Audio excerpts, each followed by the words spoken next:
1.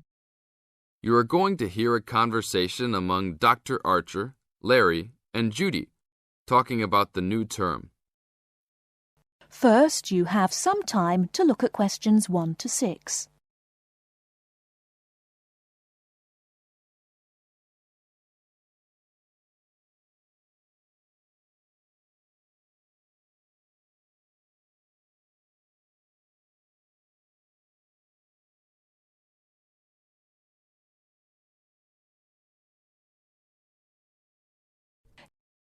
Okay, everybody, welcome back to the new term.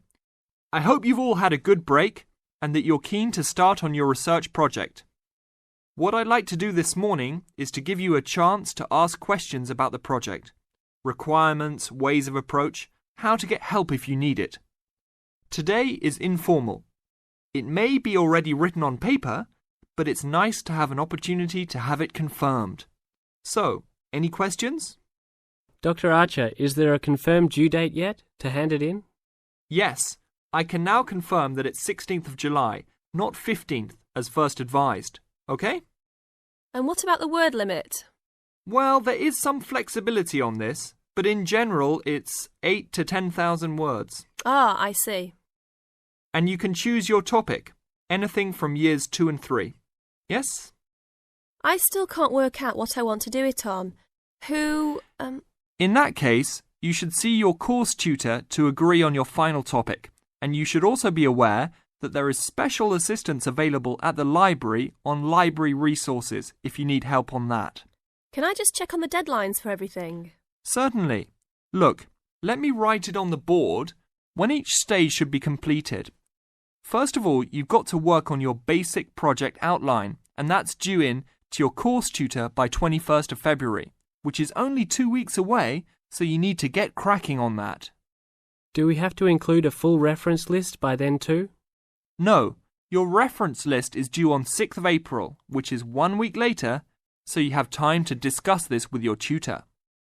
And when should we be doing the research? Well, that's over a 1-month period, essentially April to May. And the write-up? Well, you need to do quite a bit of research before you get going on your writing, so that's really May to July, with the due date for handing in on the 16th. Any more questions? Before you hear the rest of the conversation, you have some time to look at questions 7 to 10.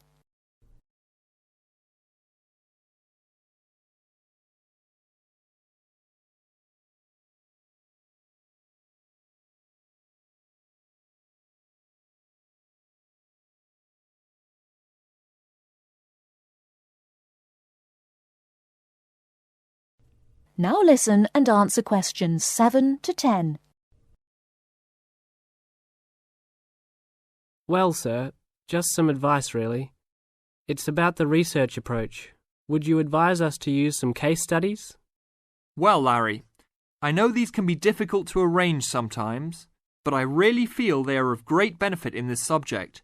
You can always talk to your tutor if you're having difficulty. Yes? I've looked over some previous research projects that are in the library. Is that a good idea, sir? I heard... Okay. I don't think you should go through them in detail, especially at this early stage, or you might end up being influenced by them more than you realise. But yes, it really is about the best guide you can have to what's required to what's expected in this type of project. Sorry, Judy, I butted in on you.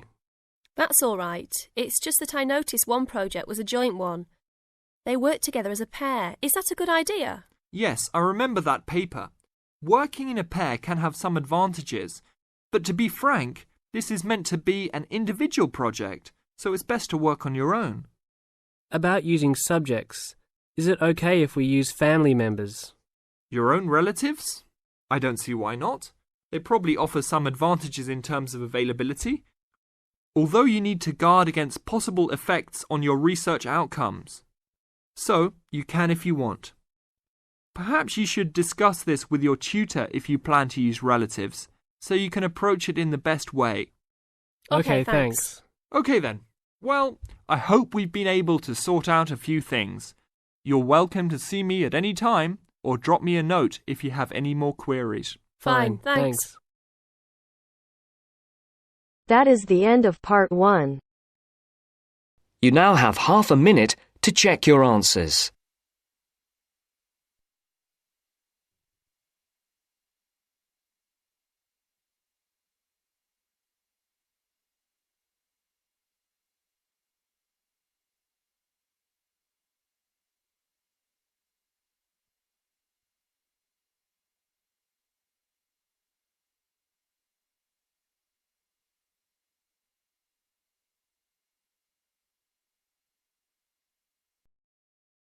Now turns to part 2.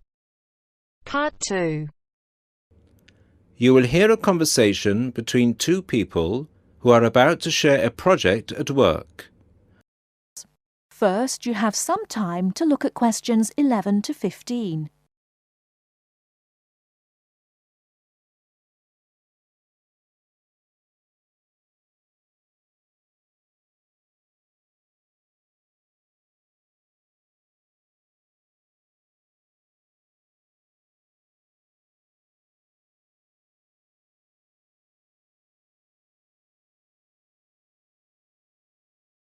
Now, listen carefully and answer questions 11 to 15. Hi, Bill. How are you? I'm okay now, Sarah. But I was so ill last week. Oh, dear. What was the problem? Did you eat that dodgy fish in the canteen? No. At first, I thought it was a cold, but then my head started hurting and my eyes started to go blurry. Oh, I'm so sorry. That sounds serious. Yeah, it's okay, actually. I went to the doctor and he diagnosed me with a migraine. He gave me some medicine and I'm starting to feel much better. Oh, I'm glad to hear that. Well, I'm also glad you're in today because we have to work on a new project together. Oh, are we in the same section? No, it's just us. No one else. Mr. Donaldson put us down as B team because we live near each other. That could be fun.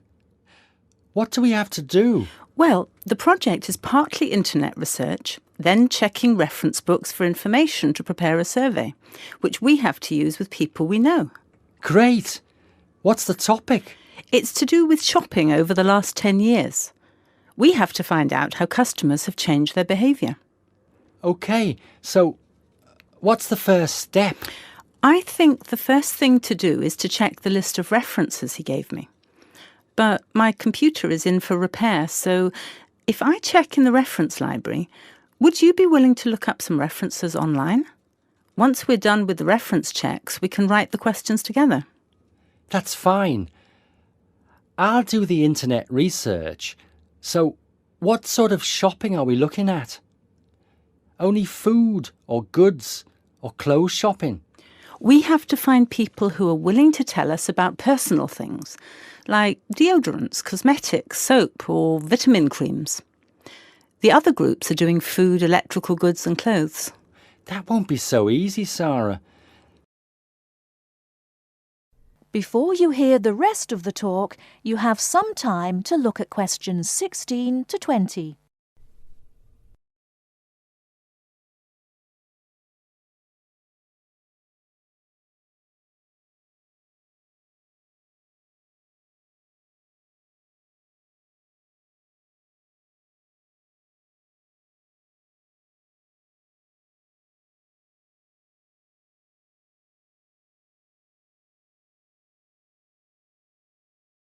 Now listen and answer questions 16 to 20.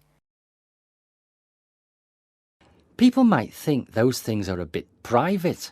Yes, I thought about that. I'll ask the women and you can ask the men. That should work okay. Well, if you think so. Give me the list of references then. Sorry, I left them in my other bag at Joseph's house. I'll get them for you tomorrow. OK. Well then, this afternoon, I think I'll catch up on the notes from last week. Can you help me, or are you busy? I've made you a copy of my notes already to save you time. Here you are. Wow, thanks, Sarah. That's so thoughtful. Well, since there's nothing for us to do right now, shall we go for lunch? Well, actually, I'll have to catch you later. I have to go to a meeting this afternoon. Can I phone you tonight to arrange when to meet? No, sorry. I have a date. Can we meet in the laboratory for the first class tomorrow?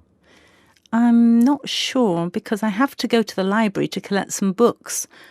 What about meeting there at lunchtime? Do you mean in the lab? Yes. OK. See you in the laboratory tomorrow at noon then. Sounds like we have a lot of work to do.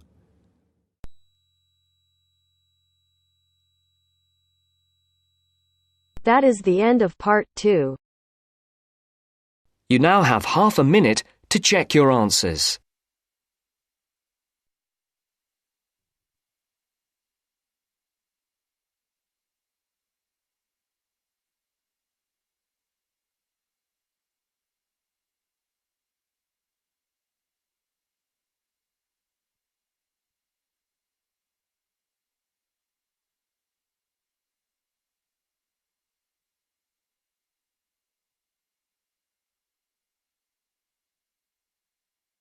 Now turns to part 3.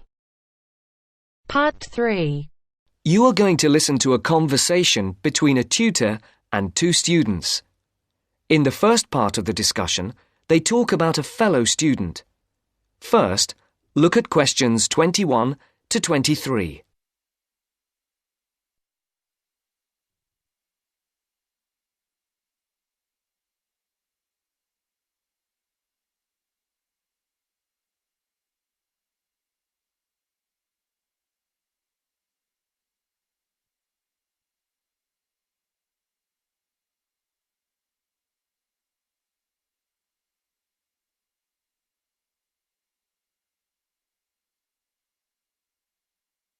As you listen, answer the questions. Write no more than 2 words for each answer. Francis and Steve, hi. Now, before we start the tutorial, am I right in thinking that you haven't heard about Lorraine? No. What about her? She's already left. What? Well, she hasn't told anyone. You sound surprised. Weren't you half expecting it? Yes, but she could at least have told us, though. We've been on the course together for the past 3 years, and it would have been nice to know. She always was the sort to keep herself to herself. Yes, I know what you mean. Did she give any reason? Well, she got that job. What? Yes, and she's been given permission to leave, as there's only a week to go before the end of the course. But she'll be back for the exam week. Oh well, we'll just have to catch her on the mobile after the class. She's gone back to Wales first. Oh dear. We'll get hold of her on the mobile. She did say that it might not be possible to contact her for a couple of weeks. Oh, OK. If that is what she wants. Before the conversation continues, look at questions 24 to 30.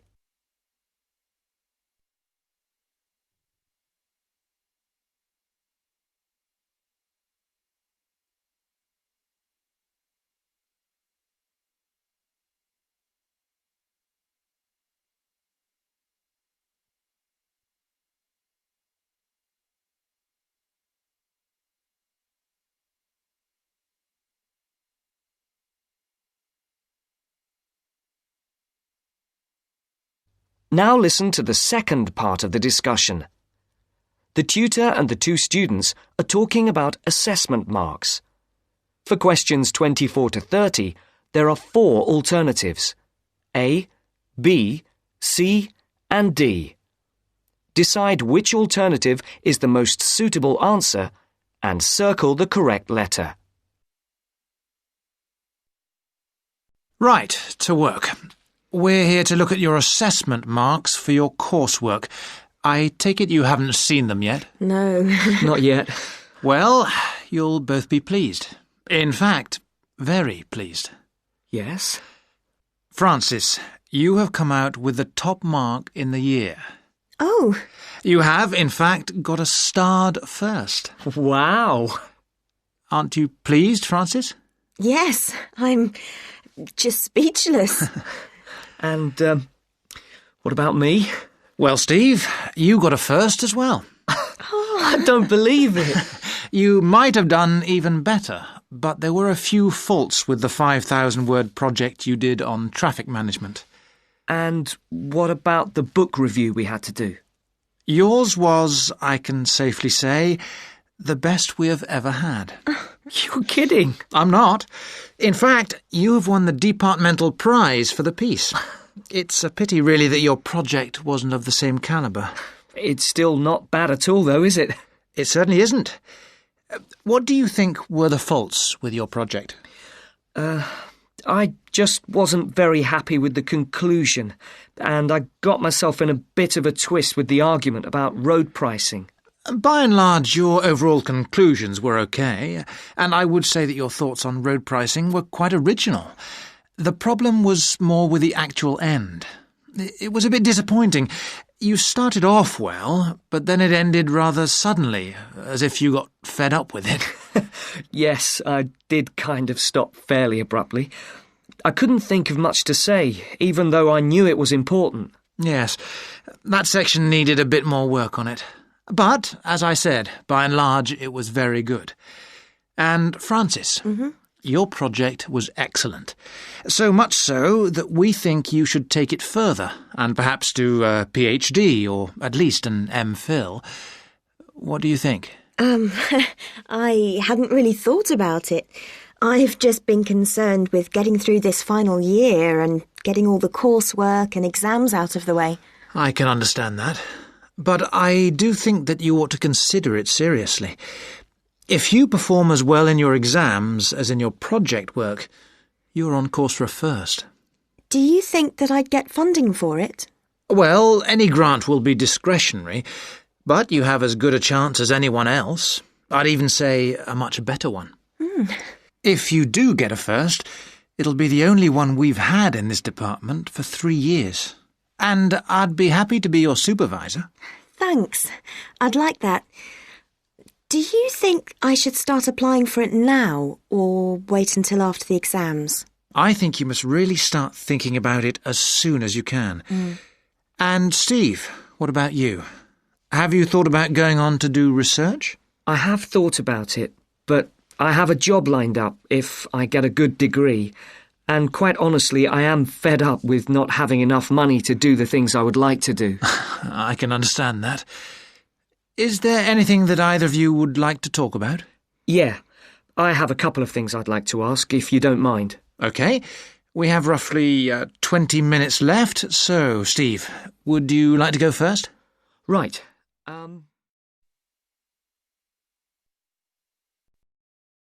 That is the end of part 3. You now have half a minute to check your answers.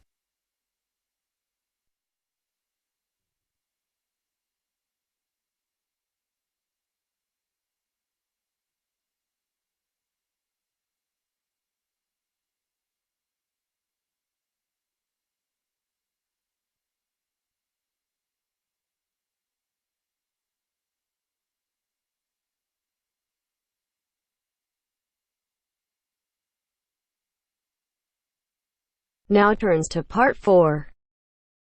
Part 4. In this section, you are going to hear a lecture.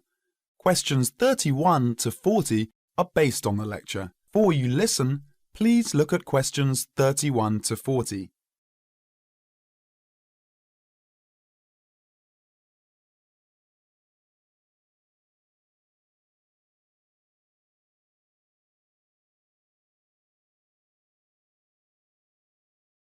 Now listen to the lecture and answer questions 31 to 40. Urban and community forestry can make great differences in our lives. Each one of us can make a personal contribution. As we develop and apply technologies for a better way of life, oftentimes side effects adversely affect our natural environment. For example, in our urban areas, summer temperatures and noise levels are higher than in surrounding countryside. Air pollution problems are more concentrated, and the landscape is significantly altered, reducing personal health benefits available to us by reducing access to wooded areas and green open spaces. Trees help solve these problems. Now, 75% of us live in cities and towns, and we can act individually to improve our natural environment through planting and care of trees on our own streets, and by supporting community-wide forestry programs. Through technology, we are learning more about trees and how they benefit mankind, and how we can do a better job of planting and caring for these trees that make up our urban forests. Trees are major capital assets in Australia's cities and towns, just as streets, sidewalks, sewers, public buildings and recreational facilities are part of a community's infrastructure. So are publicly owned trees. Trees, and collectively the urban forest, are important assets that require care and maintenance, the same as other public property. Trees are on the job 24 hours every day, working for all of us to improve our environment and quality of life. Without trees, the city is a sterile landscape of concrete, brick, steel and asphalt. Picture your town without trees. Would it be a place where you would like to live? Trees make communities livable for people. Trees add beauty and create an environment beneficial to our mental health. Trees impact deeply on our mood and emotion, providing psychological benefits which are impossible to measure. A healthy forest growing in places where people live and work is an essential element of the health of the people themselves. A well-managed urban forest contributes to a sense of community pride and ownership. Trees and other plants make their own food from carbon dioxide in the atmosphere, water, sunlight, and a small amount of soil elements. In the process, they release oxygen for us to breathe.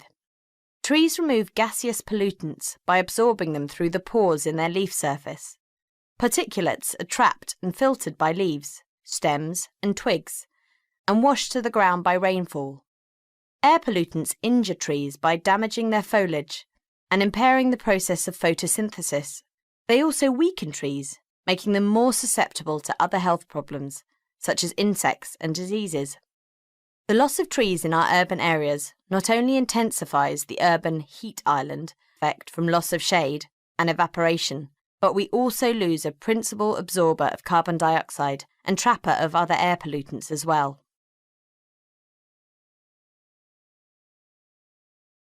That is the end of part 4. You now have half a minute to check your answers.